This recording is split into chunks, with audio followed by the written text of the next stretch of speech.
এটাই বোধহয় ভালোবেসে মায়ায় জড়িয়ে পড়া।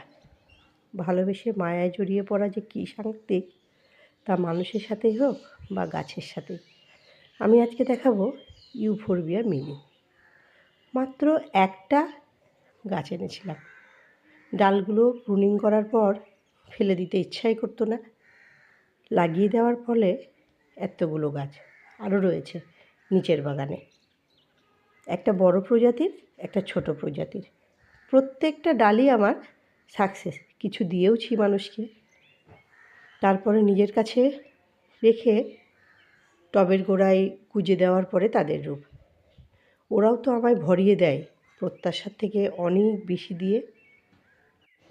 নিজের জীবন দিয়ে, অভিজ্ঞতা দিয়ে বুঝেছি, ভালোবেসে যদি মায়ায় জড়াতেই হয় তবে মানুষের নয়, প্রকৃতির, গাছের মায়ায় জড়ান। যাই হোক, যেটা বলছিলাম, বাগান রঙিন করতে কিন্তু এই মিলির বিকল্প হয় না। সারা বছর একইভাবে বাগানকে রঙিন করে রাখে। এই সময়টা আরও বেশি। আমার সারা বছর ফুল হয়, যত্ন তেমন কিছু লাগে না। ওরা ভালোবাসে রৌদ্র আর একটু কম্পোস্ট মেশানো মাটি।